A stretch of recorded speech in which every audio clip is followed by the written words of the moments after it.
すべての生き物にとって自由を奪われること、それはとても辛いことです。好きなものを食べ、好きな服を着る、居心地の良いところを求め、眠りたい時に眠る。自由には制限がありませんが、もし自由がなかったらどんな暮らしなのかは想像しただけでも恐ろしいことです。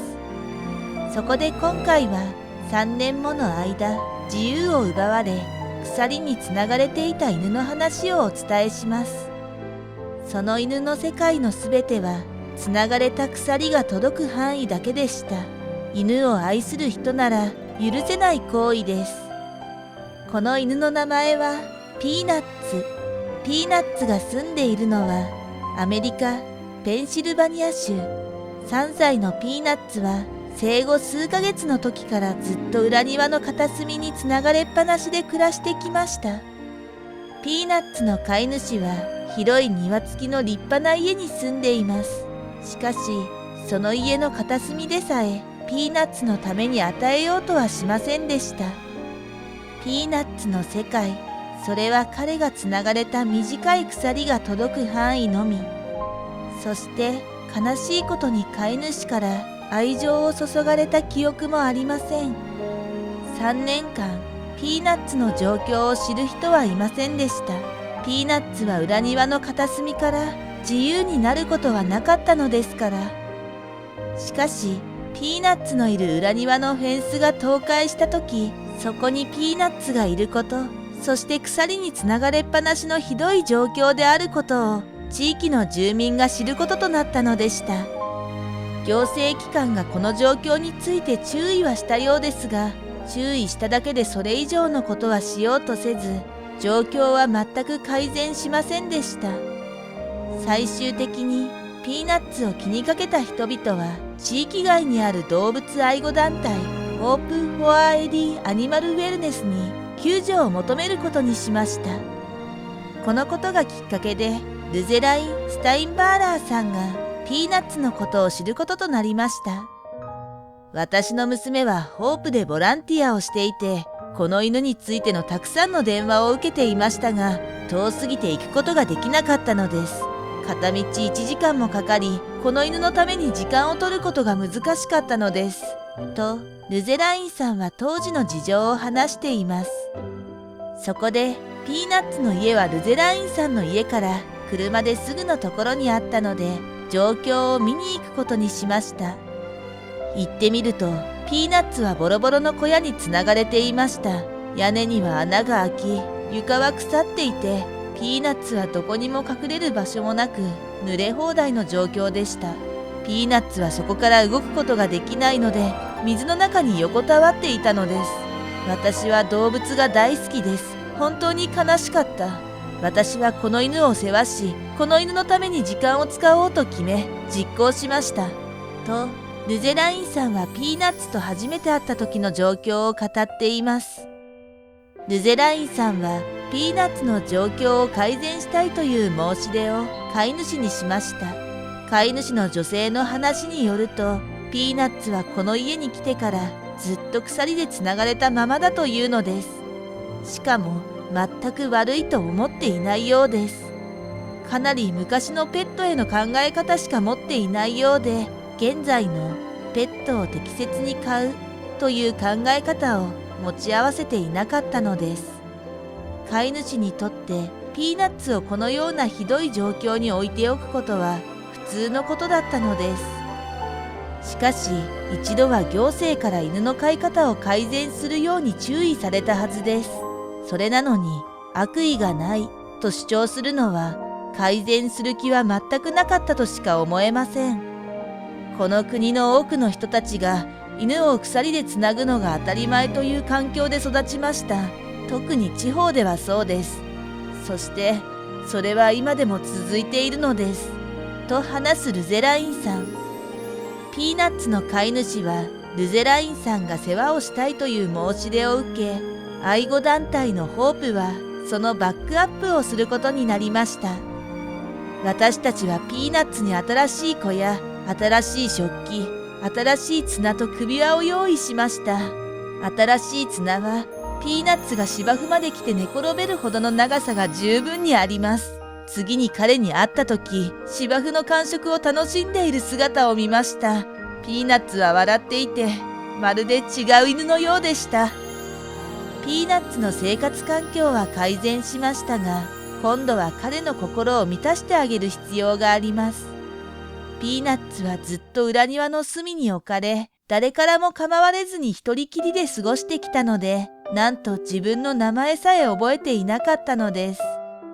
ルゼラインさんはなるべくピーナッツの元に行くことを決め、それは1週間、毎日であることもあったそうです。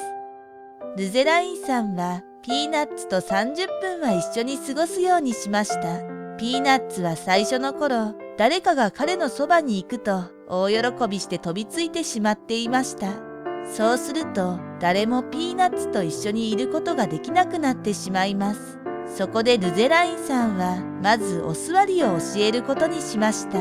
するとピーナッツはとても頭が良くてすぐに覚えることができました。服従訓練も始めたそうです。ルゼラインさんたちはゲームをすることが好きで、ピーナッツはもってこいが大好きだったようです。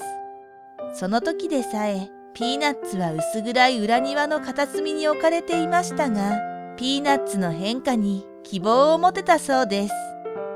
ピーナッツを救う活動を後押しする法律がペンシルバニア州で施行されることになりました。新しい法律では犬を長時間にわたりつなぎっぱなしにしておくことを禁じたのです。このことを知ったピーナッツの飼い主はついにピーナッツの所有権を放棄し、ホープに任せることに同意しました。このような飼い主はどんなに周りから非難されようとも決して飼育方法を改めようとはしません。きちんと世話もせず、砂粒ほどの愛情さえ持っていないのに絶対に手放そうとしない上に、その犬が死ねばまた他の犬を連れてきて同じことを繰り返します。ピーナッツの飼い主はどんなにルゼラインさんがピーナッツの元に通ってきても、この法律が施行されなければ所有権を放棄しなかったのかもしれません。しかしピーナッツは自由になり、この法律が施行されたことにより、この飼い主は同じことを繰り返せなくなりました。ついに鎖から自由になったピーナッツ。自由になったピーナッツは、まず生まれて初めてシャンプーをしてもらいました。その後、ピーナッツの犬生で経験したことのない最高の時間を味わうことができました。フェンスで囲まれた庭で、鎖で行動を制限されることなく、自由に過ごすという経験をしたのです。私は涙が出ました。本当に感動的でした。ピーナッツはこれまで一度も走ったことがありません。元の飼い主は3年間一度も走らせたことはないと言っていました。そして彼が走る姿など想像したこともなかったでしょう。私が彼を自由にしたとき、本当に嬉しそうでした。と、ルゼラインさん。ピーナッツの表情が彼の心をすべて表しています。3年間は犬にとってはとてつもなく長い時間です。人間で言えば12年にも相当する時間。誰からも顧みられることもなく、短い鎖が届く範囲が彼の世界のすべてだったのですから、その鎖から解放されたピーナッツの笑顔は最高に輝いています。そして、ピーナッツの世界を一変させたルゼラインさんの頑張りは素晴らしいです。法律が制定されたという幸運もありましたが、何よりもルゼラインさんが諦めずにピーナッツを救いたいという気持ちを持って頑張り続けた結果です。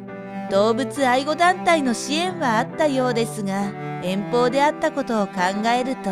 ルゼラインさんはたった一人で戦い続けたに違いありませんね。現在ピーナッツは預かりのボランティアをしてくれる家族のもとで家庭犬としての経験を積んでいます。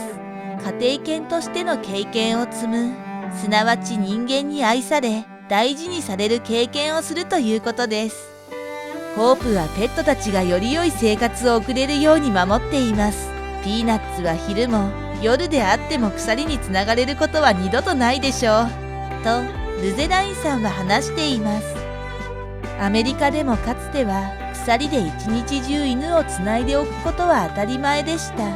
しかし、近年は欧米の動物愛護に関心の高い国や地域では、犬を鎖につないで長時間置くことを禁止しています。人間社会で暮らす動物たちが